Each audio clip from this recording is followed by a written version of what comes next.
What if everything you believed about Prince Harry was suddenly shattered? Not scandal, not gossip, but an arrest.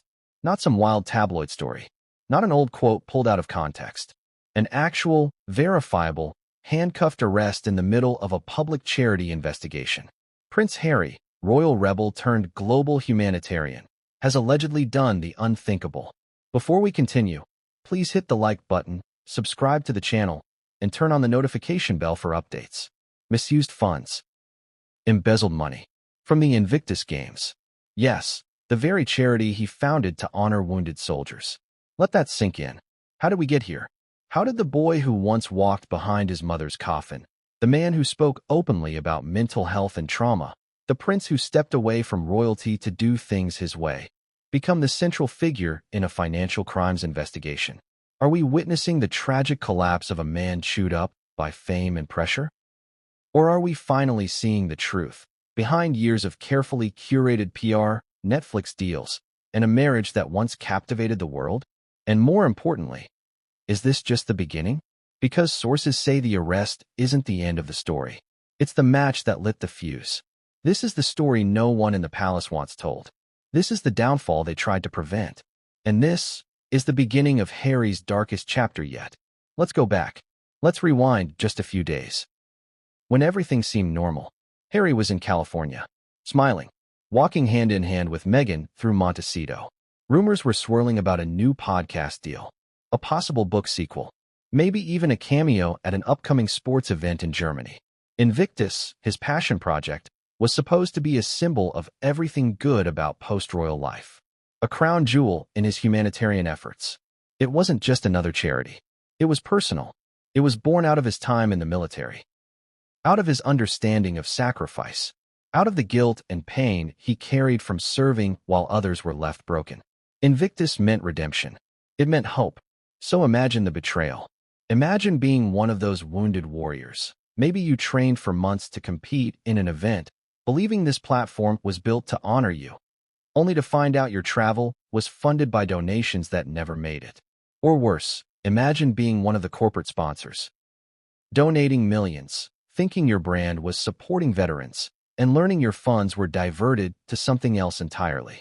Not rumors, not suspicions, actual bank transfers, redacted financial reports, sudden resignations inside the foundation. And then, boom, a tip-off to investigators, a forensic audit, whistleblowers. And Harry? Nowhere to be found. His team went into lockdown mode. No press interviews, no clarification, until yesterday, when footage surfaced, blurry at first, of what looked like Harry being led into a government building in The Hague. Cameras clicked, a door slammed, and silence. Hours later, European authorities confirmed it. Prince Harry had been detained for questioning regarding financial irregularities connected to the Invictus Games Foundation's European branch. It's the kind of headline you read twice, then scroll past, thinking, this can't be real. But it was. And for millions of Harry's supporters, the news felt like a punch to the gut. The narrative had flipped. The soldier had become the suspect. The founder had become the accused. Now, before you assume this is just another media circus, let's pause. Let's acknowledge how carefully this has all been timed. Because this isn't just about an arrest. This is about years of whispers around the finances of the Sussex brand. Years of red flags that were dismissed. Years of media outlets being sued, silenced, or ridiculed for daring to ask where the money was going. And now? Now those questions are unavoidable. Was Invictus just the beginning? Are Archewell's finances next? Is this going to lead to a transatlantic legal battle that exposes everything? Here's where it gets more complicated. The UK press has gone nuclear. Piers Morgan is frothing at the mouth. Royal biographers are suddenly booked on every morning talk show. But the palace? Dead. Silent. Not a word from King Charles. Not even a perfunctory, "We're monitoring the situation." No statement of support. No denial. Which leads us to an even darker question. What did they know? Because if anyone understands how quickly scandals can spread and how devastating they can be to the monarchy, it's the royal institution. And if they're staying silent, that suggests one thing. They saw this coming. There are whispers, yes, just whispers for now, of internal briefings, of private emails between palace aides and international law enforcement, of heads up, messages sent months ago to prepare for fallout. So if the royals did know, and if they chose not to intervene, does that mean they've already washed their hands of Harry? Think about that. A man who was once the heart of the Fab Four, who was celebrated on magazine covers as a modern royal, who helped pull the monarchy into the 21st century with vulnerability, relatability, and progressive ideals. Now, he's alone. The same press that championed his exit is now dissecting every financial transaction. The same charities that once begged for his endorsement are pulling back. And the same audience who once cheered his every rebellion is asking, did we misjudge him? That's what makes this story so gut-wrenching. Because it's not just a scandal. It's a collapse of trust. Not just in a man, but in a movement. Harry was the face of wounded warrior support. He was the face of breaking the royal mold. He was the hero who walked away from privilege to do good. And now? Now he's the headline nobody expected.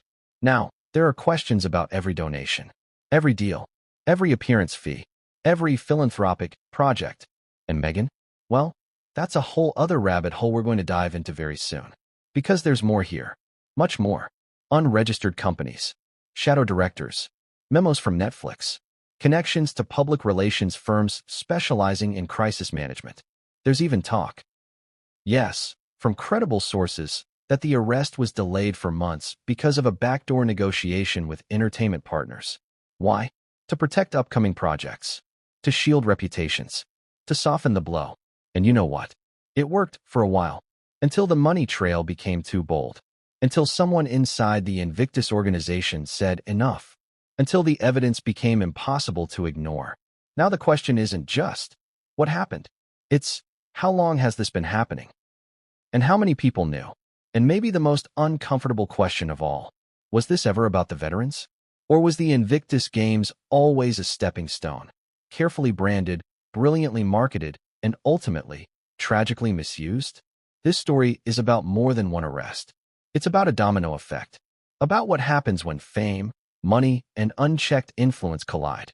And this isn't over. In fact, it's just beginning. Because over the next few chapters, we're going to expose the identity of the whistleblower who risked it all to come forward, the forensic audit that uncovered bank transfers tied to Montecito, Meghan's alleged off-the-books involvement in managing donor funds, the mysterious internal email that suggests someone in the royal family knew months ago, and the devastating courtroom testimony from a surprise witness, someone who once worked for both Invictus and the late Queen herself. So buckle up. Because the next hour will leave you stunned, angry, maybe even betrayed. But you deserve the truth. Because this is no longer just a royal scandal. This is a reckoning. And what comes next? Well, no one saw it coming. What happens when a fairy tale crumbles in real time? Not in the tabloids. Not in some anonymous gossip column. But live, in front of cameras, behind official court walls, with documents stamped, lawyers whispering, and a man once called a hero now sitting in a cold, gray interview room. Let's not sugarcoat it. Prince Harry was arrested. And not in some discreet behind-the-scenes royal negotiation where the press is kept at bay. No, this was different. This was deliberate. This was loud. This was meant to make a point. Authorities in The Hague weren't playing games. Neither were the financial crime units that had been circling the Invictus Games Foundation for nearly a year, quietly building a case, compiling reports, sifting through donations, payments, tax records, and correspondence. But before we dive into the paperwork, let's freeze-frame the moment that changed everything. The date? December 4th. The time? Roughly 8:42 a.m. local time. The location? A private annex of the Ministry of Justice in the Netherlands. From the outside, it looked like a routine day. Overcast skies, light traffic, a few journalists huddled nearby after rumors had swirled overnight about developments in the Invictus investigation. And then, a black vehicle pulls up. Security steps out first. Then a man in a dark navy coat, head down, baseball cap pulled low. But the stride was familiar. The walk, the shoulders. Prince Harry. He didn't wave, didn't smile, didn't say a word. And next to him, a Dutch federal officer. No handcuffs, at least not publicly. But the energy was unmistakable. Controlled, managed, but not voluntary. Inside, he was booked, formally detained for questioning. Not invited or requested to assist with inquiries. Detained. And that word alone sent a shockwave through 2 continents. Because let's be real, we've seen royals stumble before. We've seen them embroiled in affairs, exposed in leaks, caught in crude jokes, or criticized for tone-deaf interviews. But an arrest tied to embezzlement of charity funds? That's an entirely different beast. Especially when that charity was built to honor the wounded, the broken, the brave. What message does that send? More importantly, what does it reveal? As news broke, social media erupted. Within 30 minutes, Prince Harry arrested was trending worldwide. Some were devastated. Tell me this isn't true. Invictus meant so much to us. Others were skeptical. This smells like a royal setup. The firm is ruthless. And some were angry. If this is real, I donated. Where did my money go? But amidst the chaos, one thing stood out. The arrest wasn't denied. No lawyer stepped forward to call it false. No PR firm issued a quick denial. No carefully worded, "We are cooperating with authorities" statement. Instead, silence. From Harry, from Meghan, from the Sussex camp. And that silence spoke volumes. Because behind the scenes, they were scrambling. Sources close to European law enforcement revealed this wasn't a last-minute decision. The arrest was timed, coordinated, and backed by over 300 pages of compiled evidence. This wasn't about a minor error. This wasn't an accounting oversight. This was about intentional diversion of charity funds. Allegedly. And the details, well, they're chilling. Let's go back to how it started. A routine audit.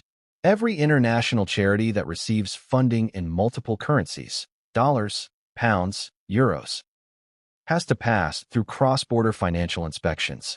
It's standard. But Invictus? Something didn't add up. One report, submitted by an internal compliance officer in mid-2025, flagged unusual expense routing for European-based sponsorship funds. Instead of going directly into event planning, travel assistance, or equipment for athletes, large portions were allegedly diverted into a shell company. A company based in Luxembourg, registered to a trust that, get this, was linked to a California LLC, and who was listed as a consultant in the California firm. Prince Harry, real name, real signature, real digital trail. But here's where it gets even messier. The European money, millions in donations from government grants, corporate sponsors, and private philanthropists, was allegedly moved through that shell company into high-value purchases and personal business expenses. We're talking private jet invoices that weren't connected to Invictus events. Renovation bills from an interior design firm based near Montecito. A luxury security service hired for a private party, not a public charity function. Even payments to a media consultant working on a book proposal, not a sports tournament. Now, some of this could have been explainable. Charities sometimes have overlapping operational costs. Sometimes things get coded wrong. But the volume? The frequency? The destinations? It was too much. And when the Dutch Audit Committee raised questions, they were reportedly ghosted. No responses. No clarifications. Just silence. So they did what they had to do. They escalated. A full-blown investigation was launched under EU charity fraud regulations. And once that happened, everything unraveled. Emails were subpoenaed. Accountants were questioned. A whistleblower from inside the European Invictus board resigned suddenly and submitted a confidential packet to authorities. What was in the packet? Multiple internal memos, meeting transcripts, banking reports, and one damning piece of communication. A WhatsApp screenshot, allegedly showing Prince Harry approving a creative funding solution to offset tax liabilities tied to an Invictus sponsor. Was it real? Deepfake? Taken out of context? No one knows yet, but it was enough to justify formal detainment. And so, on December 4th, they moved. Meanwhile, in Montecito, everything changed. Harry's legal team was blindsided. Or at least, they acted like they were. Meghan was spotted that same morning walking alone. No security, looking composed, but distant. When a journalist shouted a question, she said nothing. But insiders claimed something very different behind the gates. That morning, multiple black SUVs were seen entering the Sussex estate. One was allegedly from a crisis management firm. Another bore the seal of a high-profile U.S. legal consultancy. The Sussexes had been preparing for something. And if Meghan did know this was coming, why wasn't Harry with her? Why was he alone, flying to Europe days before Christmas when no major Invictus events were scheduled. Theories exploded. Some said he was trying to fix things quietly before they went public. Others believed he was summoned and didn't have a choice. But the most shocking theory? That he went to Europe to cut a deal, to offer restitution, to return the money, to shield Meghan, to salvage his name. And instead, he was arrested. Back in The Hague, Harry spent several hours in custody. Not in a jail cell, not in an orange jumpsuit, but in a locked conference room. No phone, no staff, no Meghan. He was questioned for 4 hours. The topics?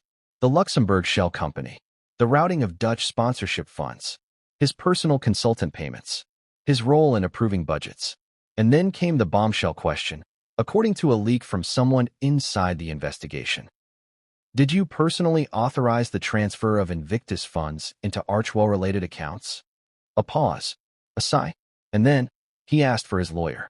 Now, remember, being detained is not the same as being charged, but it's the first domino, and once it falls, the rest tend to follow. So where does that leave us? With a royal scandal the size of a crater. And the press? They're circling like sharks. Some headlines read like obituaries. Prince Harry, the people's duke, or the people's disgrace. Others play coy. Charity questions swirl. Did Prince Harry know? But the truth? This isn't just about headlines. It's about legitimacy. Because if Invictus was compromised, everything else is now under the microscope.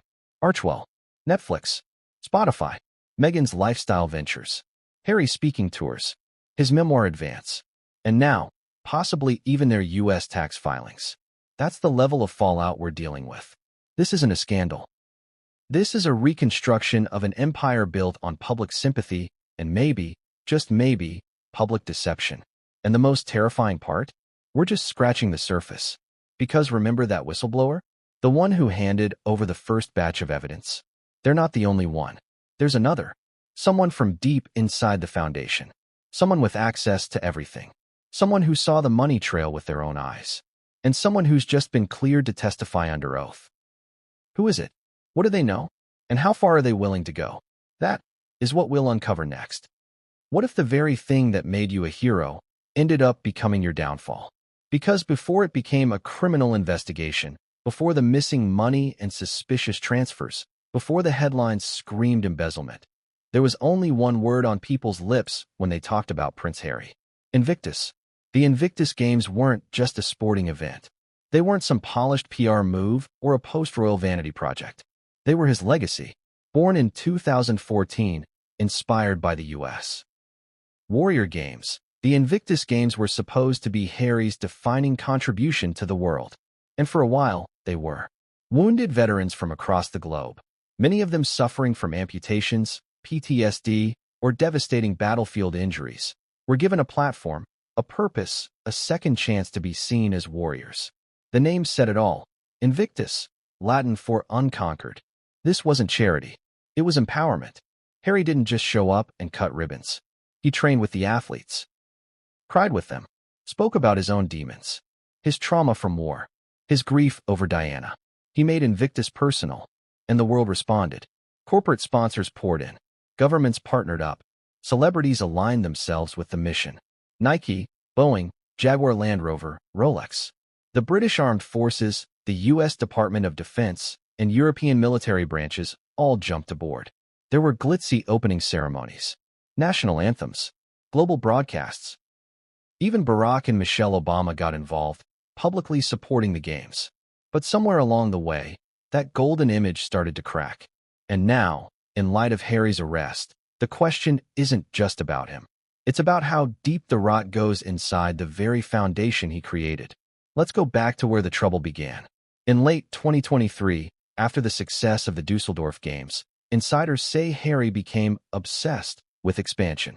He wanted Invictus to evolve into something bigger.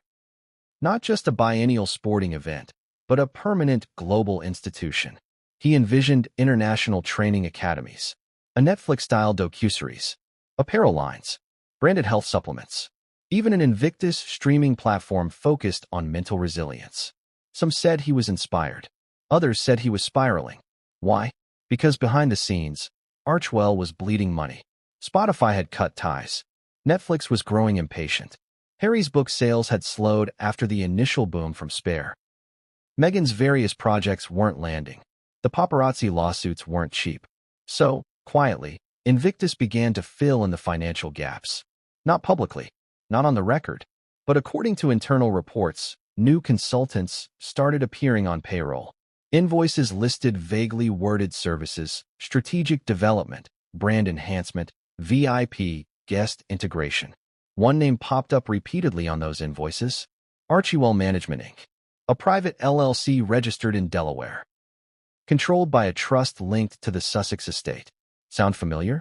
It should, because that's the same entity now under forensic audit in the Netherlands. So how did Invictus, once hailed as a symbol of honor, become entangled in potential fraud? Let's talk structure. The Invictus Games Foundation is a UK-based registered charity.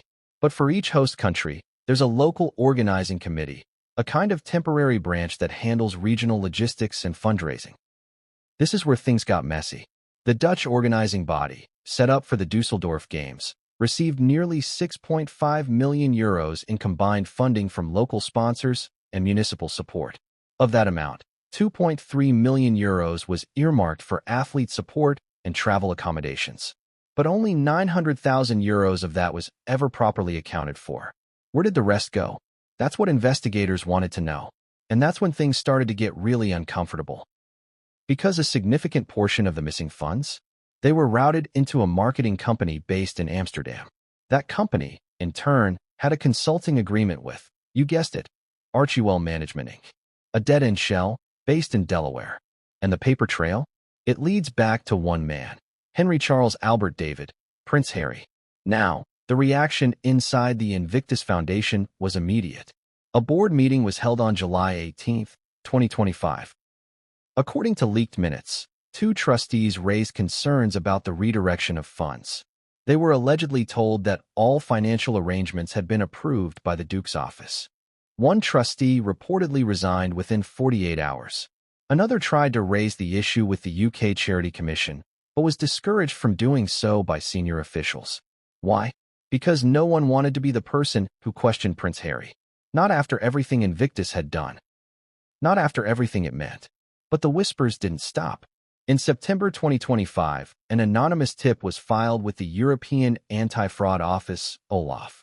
And this is where the story takes a brutal turn. Because OLAF didn't just receive the tip. They investigated. And what they found was damning. According to OLAF's preliminary report, multiple vendors had been hired through no-bid contracts.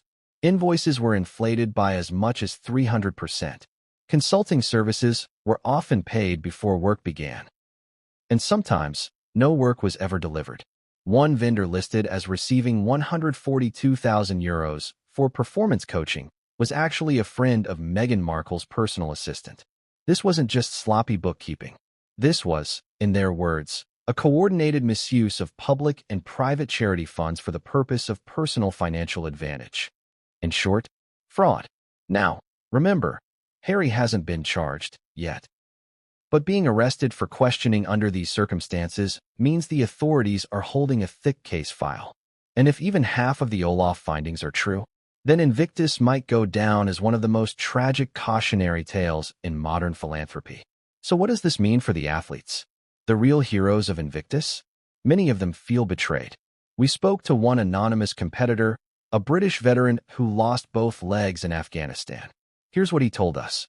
We believed in him. Harry stood by us when no one else did.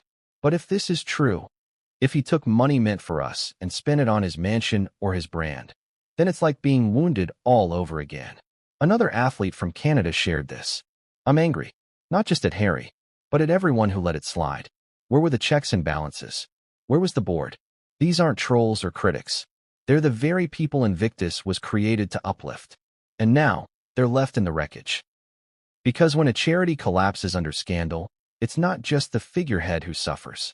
It's the beneficiaries, the dreamers, the broken bodies trying to rebuild, the families who believed this was the one place where pain could become power. And now? Now there's silence. No public apology. No financial restitution. No statement from Harry expressing sorrow or shock. Just silence. And maybe guilt. But here's the cruel irony. The more investigators dig into Invictus, the more they find connections to other Sussex ventures. Shared consultants, shared payment platforms, shared social media campaigns. One document reveals that Invictus donor lists were used to pitch investors for Meghan's failed lifestyle blog relaunch. Another shows a six-figure payment to a luxury brand PR agency to promote a Netflix episode that barely featured the games at all. It's like the lines between public good and private gain became so blurred, no one even saw the red flags anymore. Or worse, they saw them and looked away. So where does Invictus go from here? Well, here's the chilling part. It may not survive. At least, not in its current form. Multiple sponsors have already pulled out. The 2027 games, originally planned for Canada, are now on pause, according to officials. And the UK Charity Commission has opened its own inquiry. Independent of the EU investigation, some say the brand is permanently tainted. Others are calling for a complete leadership overhaul, with Harry formally removed from all operational roles. And as for Harry himself, he's still under investigation, still facing possible charges, still maintaining public silence, and still connected, whether directly or through silence, to a charity that now symbolizes betrayal instead of bravery. But this story isn't over. Because just when it seemed like Invictus had hit rock bottom, someone stepped forward.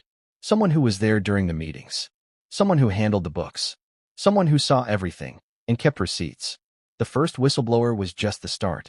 The next one? They have nothing to lose. And their testimony? It's going to shake everything. What makes someone finally speak up? Is it guilt? Revenge? Or the moment you realize staying silent makes you complicit? Whatever the reason. One person finally broke ranks. They didn't do it for fame. They didn't sign a book deal. They didn't leak to the tabloids. They went directly to investigators with a suitcase. Yes, an actual suitcase, loaded with files, emails, meeting transcripts, and, most damning of all, a hard drive containing years of internal documents from inside the Invictus Games Foundation's European operations. This wasn't a disgruntled intern. This wasn't a gossip. This was someone who knew everything. Because for nearly 5 years, they were at the heart of it all. Let's call them Alex. That's not their real name. Their identity is still protected under whistleblower laws. But what we can confirm is this. Alex was the chief financial officer for the Dutch Organizing Committee for the Invictus Games 2025. They weren't just in the room. They controlled the room's budget. And when money started moving where it wasn't supposed to go, Alex noticed. At first, it was small things. A consultant invoice for €18,000 with no clear deliverables. A VIP guest management fee of €72,000 routed through a Monaco-based firm. Receipts from a luxury hotel in Switzerland, booked during a month with no Invictus-related travel scheduled. And the red flag that really set off alarm bells. A €250,000 wire transfer labeled athlete support, redirected to an unfamiliar account in California. Alex did what any responsible CFO would do. They raised questions, emailed the board, documented everything. What did they get in return? Silence. Then, subtle pressure. They were told to trust the process. That the Duke's team had approved it. That higher strategic relationships were being developed. In other words, back off. And for a while, Alex did. Because what do you do when your concerns involve someone with royal status? Someone with global influence? Someone protected by media contracts and expensive lawyers? You wait, you watch, and you collect. Alex started quietly copying files to a personal drive, backing up email chains, saving calendar invites, WhatsApp screenshots, bank memos. They created a personal dossier, and it grew, month after month, because the irregularities didn't stop. If anything, they accelerated. By early 2025, Alex estimated nearly €1.9 million in unexplained outgoing payments had passed through the committee's books. They flagged it again, and this time, their job was threatened. An internal email, reviewed by investigators, stated, "We need to limit Alex's access to sensitive data until alignment is reached with external stakeholders." Translation? Cut them out. Alex was pushed to the side, excluded from budget meetings. Their reports were edited before submission to donors. And that's when they knew this wasn't just mismanagement. This was a cover-up. So they made a decision. A terrifying one. They walked away from the job and into the office of a Dutch financial crimes investigator. What they handed over was so extensive, so damning, that it triggered an immediate escalation to the European Anti-Fraud Office. And what Alex said in their official testimony, that's the part that made headlines vanish, because it was bigger than Invictus. Let's break it down. According to the leaked summary of Alex's deposition, the financial misconduct wasn't limited to the Dutch branch. There were similar patterns in other regional committees: shared vendors, overlapping invoices, recurring bank account numbers traced to US-based entities. But the real smoking gun? Alex presented internal communications from Prince Harry's office. Yes, directly. Emails between a senior Archwell advisor and the Dutch committee, signed off with Harry's name. One email, dated February 2025, read, "The Duke is eager to see all athlete experiences elevated. Please ensure flexibility in vendor payments. Creative partnerships are in progress." Creative partnerships. It sounded innocent, until investigators found that same language repeated across multiple communications connected to questionable payments. Even more damning, Alex shared a Zoom meeting transcript. Yes, transcribed and saved, where a consultant explicitly stated, "Let's keep certain numbers off the books until post-event reconciliation. The Duke's office is aware." That phrase, "off the books," became the backbone of the ongoing investigation. It proved intent. It implied coordination.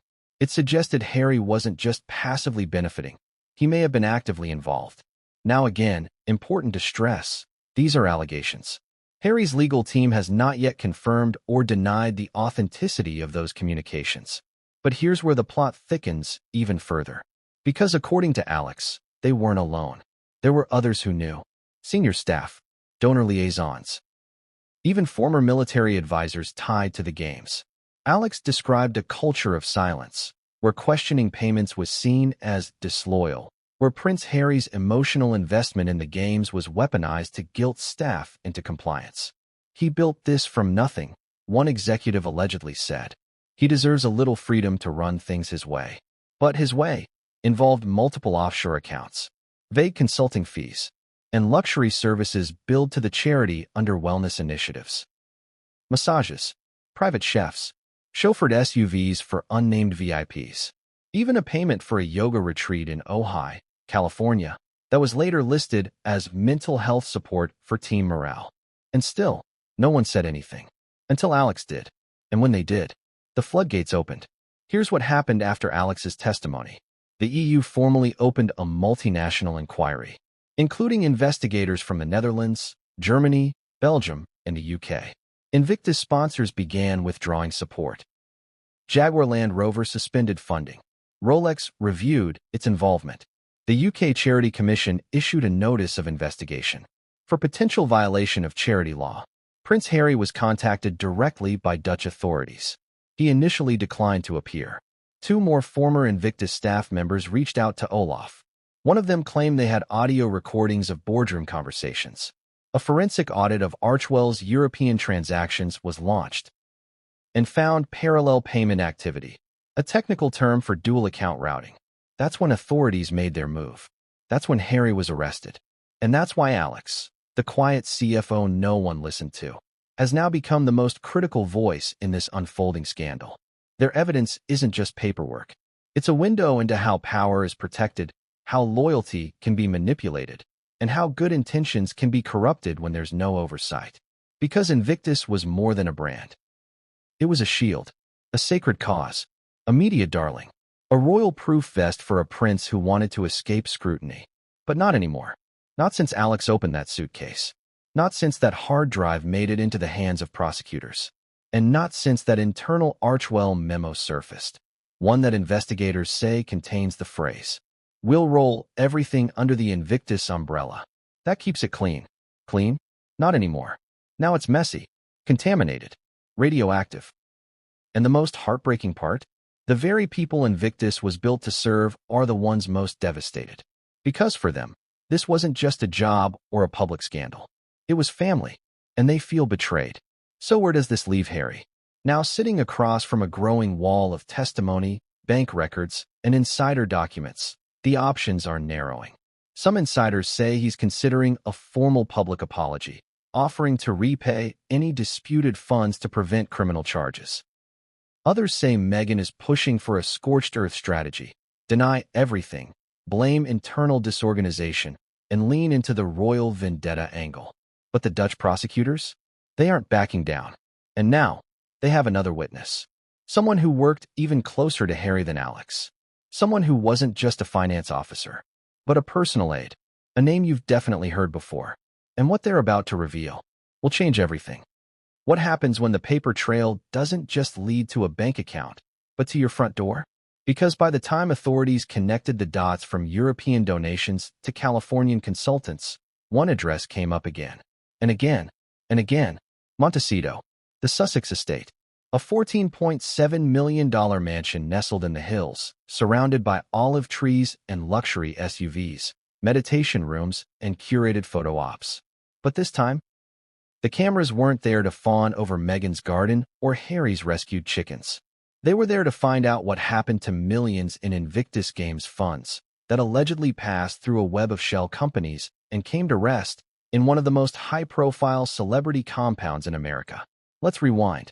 Because the moment Alex, the whistleblower, handed over that hard drive to investigators, forensic accountants kicked into overdrive. Their goal? Follow the money. And what they found was staggering. Start with this. Over 1.3 million euros in sponsorship funds from Dutch, German, and Canadian donors earmarked for Invictus 2025 were routed through a Luxembourg-based firm. That firm was a consulting agency with no website, no employees, and no social media presence. It had one client, Archwell Management Inc. And who controls that LLC? A Delaware trust registered under two names, one anonymized, one public. The public name? Henry Charles Albert David. Yes, Prince Harry. The funds were then broken into smaller transfers, under $200,000 to avoid triggering U.S. financial alerts, and routed through at least 4 separate accounts. One of them? A corporate account registered to a talent management firm based in Beverly Hills. Another? An account used to pay household staff salaries at the Montecito estate. But it doesn't stop there. Let's talk timing. In March 2025, just after the Dusseldorf Games wrapped, a flurry of high-dollar payments went out from that Luxembourg account. They included $92,000 to an interior design firm specializing in wellness aesthetics, $57,500 to a personal chef specializing in plant-based healing menus, $128,400 to a landscape architecture team for a meditation garden expansion, and $234,000 to a private security outfit described as non-event-related personal protection, all within 6 weeks of the Invictus closing ceremony. Now here's the kicker. None of those vendors had ever worked with the Invictus Games Foundation. None of them appeared on official event budgets. None of them were disclosed to donors or regulatory bodies. And all of them had one thing in common. Every single invoice listed Montecito as the service address. That's not circumstantial. That's a direct line from donation to destination. But here's where things take a surreal turn. Investigators found a curious pattern in the payment memos. Most vendors were instructed to bill services as health initiatives, veteran reintegration support, or mental health coaching. Why does that matter? Because those phrases qualified the expenses under Invictus's charitable mission on paper. In other words, if you hired a luxury chef but claimed it was for veteran mental resilience, it could be justified. That's called creative accounting. Or, as one investigator bluntly put it in a leaked document, fraud via euphemism.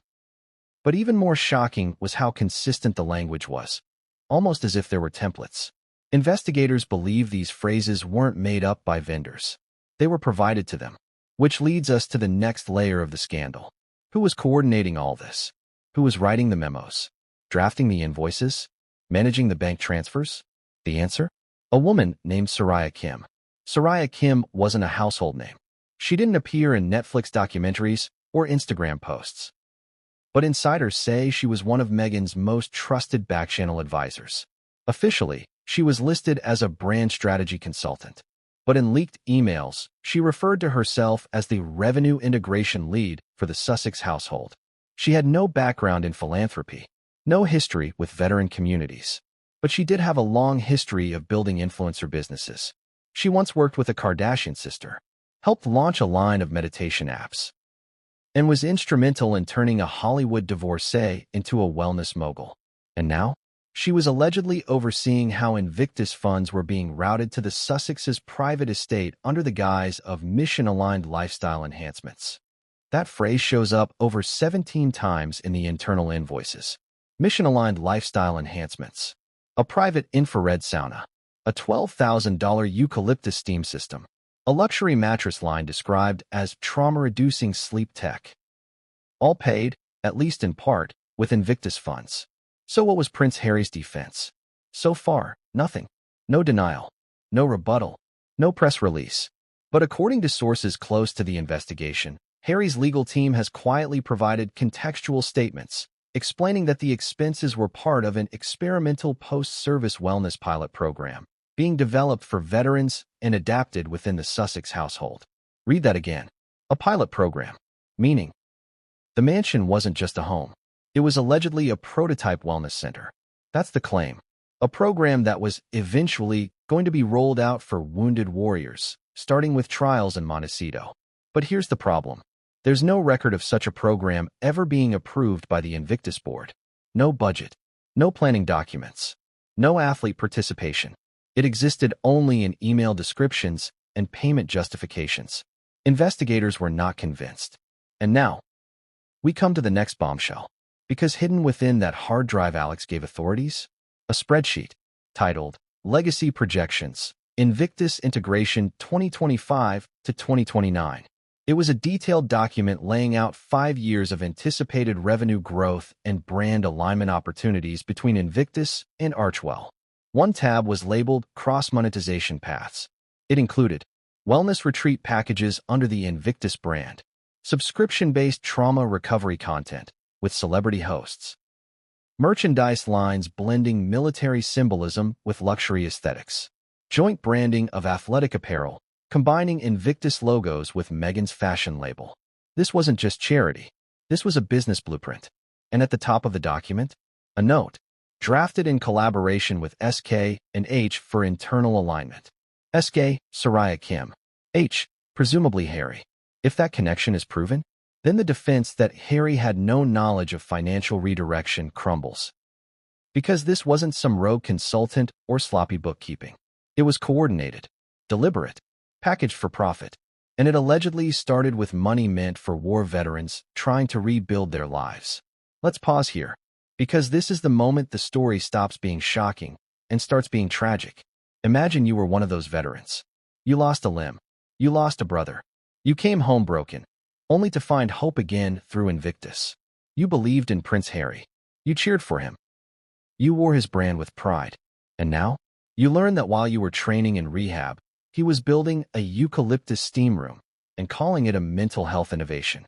Where do you put that pain? Where do you store that betrayal? But this chapter isn't done yet. Because as investigators traced the final transfer logs, something odd happened. A new payment surfaced, one that hadn't been declared on any official form. It was wired just 2 weeks before Harry's arrest. A large sum, to a U.S. law firm specializing in international reputation defense and criminal pre-litigation strategies. In other words, Harry may have known the walls were closing in. He may have tried to move fast, to clean up, to negotiate, but it was too late, because someone else had already come forward.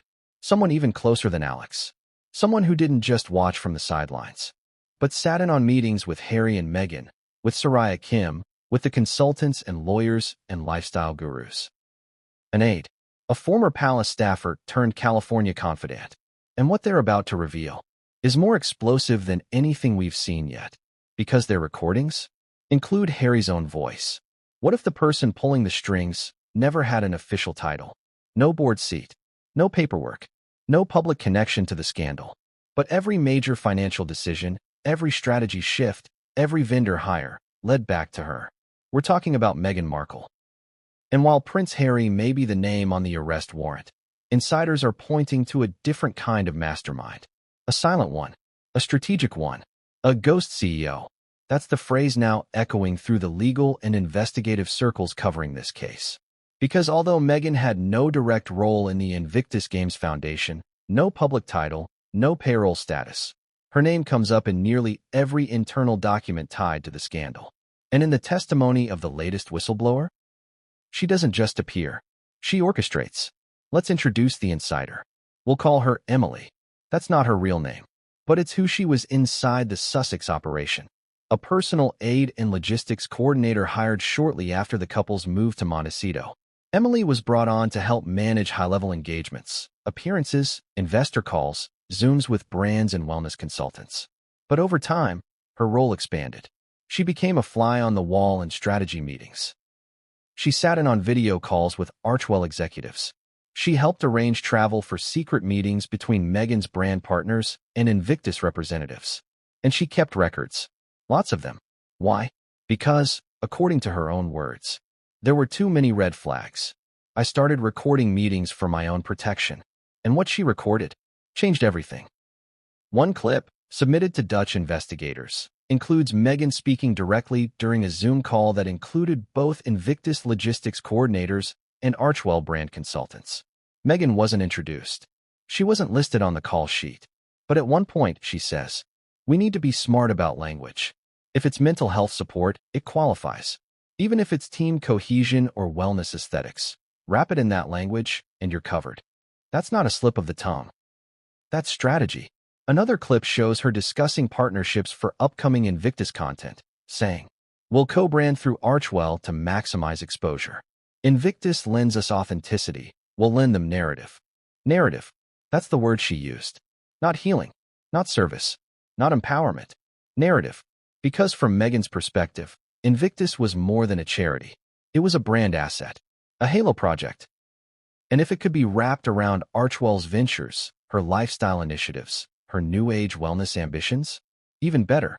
But the most damning moment came in a separate transcript. Emily testified that in early 2025, during a private team meeting, Meghan said the following: "Harry built Invictus. He is Invictus. So if we repurpose parts of it, no one can say it's unethical. He's just evolving it." Repurpose. That word came up multiple times in emails Emily submitted to authorities. Repurpose budgets. Repurpose donor campaigns. Repurpose travel opportunities. In one now infamous message, Meghan allegedly advised a consultant to link the wellness retreat to the veteran's recovery arc. It makes the spend relatable. Translation? Spin it. Justify it. Label it. As long as it looks like healing, it's immune. But it wasn't. Because donors were never told that their money would fund luxury landscaping, boutique retreats, or personal brand development for the Sussexes. They thought they were funding wheelchairs, flights, prosthetics, training, not eucalyptus steam rooms, and definitely not narrative synergy. So why wasn't Meghan formally connected to Invictus? Because it was by design. According to Emily, every time questions about oversight came up, Meghan would shrug it off. "It's Harry's baby. I'm just offering support when needed." But that support included selecting consultants, approving design materials, hiring and firing vendors, drafting partnership language, managing PR narratives, and most importantly, advising Harry on financial structuring. Emily told investigators that Meghan once handed Harry a document titled Integration Strategies, Invictus plus Archwell, and said, "These are the paths that protect both brands. It's a shared future." That same document was later discovered in a forensic audit of Archwell's shared Google Drive. It included budget blending charts, strategic legal loopholes, and a list of mission-aligned vendors approved for both entities. Of the 12 vendors on the list, 9 were based in California. 7 had prior relationships with Meghan's lifestyle projects. 3 were already on retainer for a rumored Netflix wellness series. Now here's where it gets sinister. One of the vendors flagged for further investigation, a branding agency specializing in digital storytelling for social impact. They were hired under Invictus. But Emily says they spent most of their time creating visual assets for Meghan's proposed online community for resilient women, a project that never launched, but still received design fees, paid through the Dutch Invictus Committee. And the justification? Veteran spouses. The project was framed as support for military wives and caregivers, a mental health initiative for women affected by war. But no one could produce a single program, event, or user, because it never existed. It was a phantom project, created for optics, funded by charity, benefiting no one but Meghan's personal brand consultants. And the saddest part? It worked. For over a year, no one questioned it. Because Meghan was untouchable. Because Invictus had too much goodwill. Because no one wanted to accuse a former duchess of exploiting veterans. Until now. So what does Meghan say? So far, nothing. She's been silent. No denial. No public appearance. No legal threat. Just stillness. But sources close to her say she's livid. That she never expected her name to surface this early. That she blames Harry for not keeping the structure clean. That she's now preparing her own legal strategy to create optical distance from the scandal. Some believe she'll pivot fast. Disown the financial ties. Frame herself as a bystander. Emphasize that she was never formally involved. But that's going to be hard to maintain when investigators have multiple recordings with her voice, and emails with her signature, and a digital trail from her IP address, and consultants paid by Invictus working on her projects. But here's the most chilling twist of all. Emily says Meghan was preparing for this months ago. In April 2025, Meghan allegedly asked her legal team for a firewall memo, a document outlining how to create organizational distinction between overlapping projects. It included tips on disclaimers, contract structuring, brand narrative control, crisis response strategies. That document, reviewed by Dutch authorities, was titled Royalty, Responsibility, and Risk, Mitigating Fallout in Shared Philanthropic Ecosystems. If that sounds like a plan to dodge accountability, you're not wrong. It's a blueprint, and it suggests one thing. She saw the storm coming. Now the walls are closing in. Because Meghan isn't the only one under scrutiny. Her inner circle is being subpoenaed. Soraya Kim, her ghost brand officer, is reportedly cooperating. A celebrity publicist linked to the branding scandal has been questioned by UK regulators. And multiple consultants tied to her Archewell lifestyle projects have gone dark, disappearing from social media, scrubbing bios, cutting ties. This isn't a PR cleanup. This is an implosion. And Meghan? She may still have plausible deniability. But that window is shrinking. Because what comes next is unavoidable. A witness who worked with both Harry and Meghan. A former staffer. A royal insider. Someone whose name was redacted from the last batch of legal filings. Until now. Because next week, they testify. And what they know could put them both behind bars. What happens when the walls start cracking, and instead of fixing the foundation, you just paint over them? You call on the experts. You activate the celebrity crisis machine. Because when the scandal is global and the stakes are existential, the first response isn't truth. It's optics. It's strategy. And in the case of Prince Harry's Invictus embezzlement scandal, that machine was in full swing before the story even broke. What most people don't realize is this. The cover-up didn't begin after the arrest. It began months before. Long before the whistleblower's testimony. Long before the paper trail led to Montecito. Long before Emily's audio files started making the rounds. Back in early 2025, when the internal memos were still quietly warning of financial irregularities and red flags started rising inside the Invictus European committees, something interesting happened behind the scenes.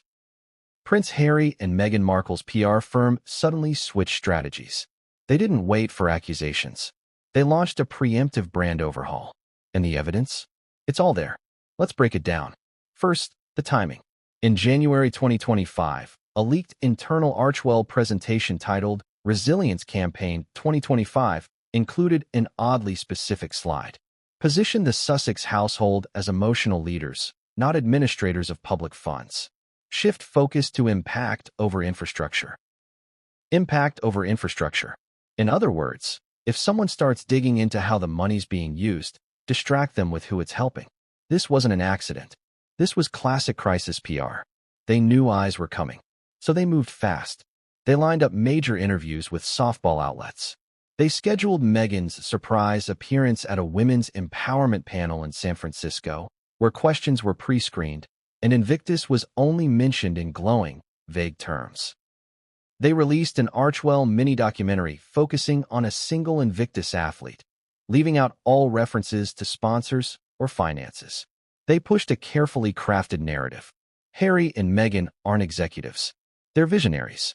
If others messed up the numbers, that's not their fault. And the press, some of it, ran with it.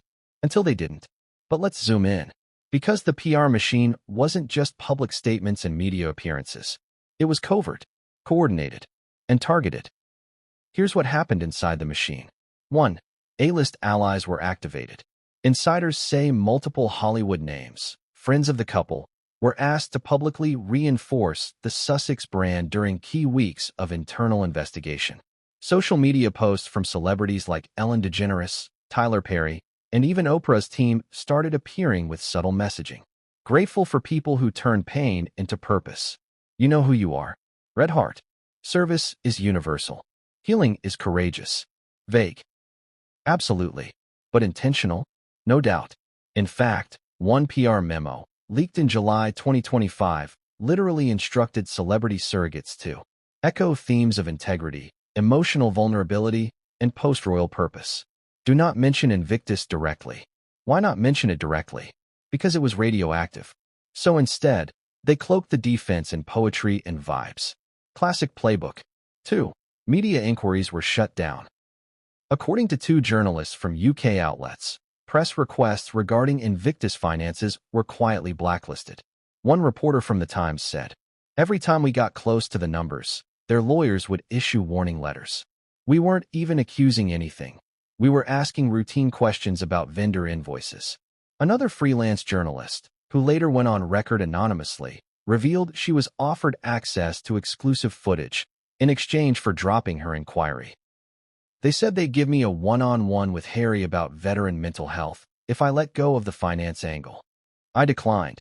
This wasn't about defending the truth. It was about buying time." 3. Negative coverage was actively suppressed. Enter Sunshine Sachs, the PR behemoth once employed by the Sussexes. While official ties were allegedly cut in late 2022, several of their crisis consultants continued to work with the couple through secondary firms. In one internal email, "Now public thanks to Dutch investigators," a senior crisis specialist suggested. "Flood the digital zone with legacy content about Invictus to push down negative keywords." Translation: drown out the scandal with puff pieces. Over the course of 3 months, dozens of new Invictus-themed videos were posted on fan accounts, nonprofit YouTube channels, and PR partner pages. All of them heavily branded. All of them avoiding any mention of financials. All of them linking back to Archewell. Coincidence? Not even close. For a strategic leak was orchestrated. Perhaps the most manipulative move came in the form of a calculated distraction. Just as whispers of the embezzlement scandal reached journalists in September, a juicy tabloid headline exploded online. Prince Harry and Meghan's secret second baby rumors spark global frenzy. Yes, a pregnancy rumor. Completely unsubstantiated. Never confirmed. Never denied. But incredibly effective. Online conversation instantly pivoted from, "Where did the Invictus funds go?" to, "Is Meghan pregnant again?" That's the genius and the darkness of the celebrity cover-up machine. It doesn't need to lie. It just needs to redirect. But all the PR tricks in the world couldn't stop the flood when the documents came out. Once the Dutch authorities moved forward with formal questioning, and the hard drives surfaced, and the whistleblowers went on record, even the celebrity machine couldn't keep up. And that's when the second phase of the cover-up began. Internal damage control. Now it wasn't about preserving public image. It was about mitigating legal exposure. One document, filed by Harry's crisis legal team, shows an urgent request to reclassify multiple Archewell employees as external contractors. Why? Because it allows them to argue that those individuals acted independently, without executive approval. A distancing move. One executive memo even used the term operational insulation. They weren't trying to deny the payments. They were trying to prove deniability. But the recordings destroyed that hope, especially one. In a now infamous file submitted by the second whistleblower, Emily, Meghan can be heard on a call saying, "Just make sure any overlap with Archewell can be explained away as consulting. If they ever audit, it has to look clean. If they ever audit." That single phrase demolishes the defense of ignorance. It implies awareness, anticipation, intent, and that, legally, is everything. Because PR can spin motives. But courts deal in actions. Now let's go deeper into the media response. Because not every outlet bowed to the PR wave. One journalist, who we'll call Rachel, refused to back off. She kept digging, kept calling sources, kept publishing. And what happened? She was blacklisted from Sussex media events. Her LinkedIn was mysteriously flooded with fake negative reviews. Her inbox was spammed with hundreds of coordinated hate messages. Even more chilling, a former colleague leaked that she was offered a cash settlement to pause her reporting and focus on other topics. She declined, but others? They took the deal, because silence pays better than scandal. And for a time, it worked. Until the arrest. Once Harry was detained, the spell broke. No PR spin could walk that back. No celebrity tweet could bury it.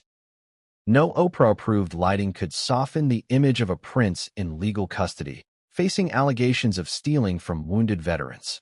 And now, the entire cover-up machine is under investigation, too. Emails, payments, consultant contracts.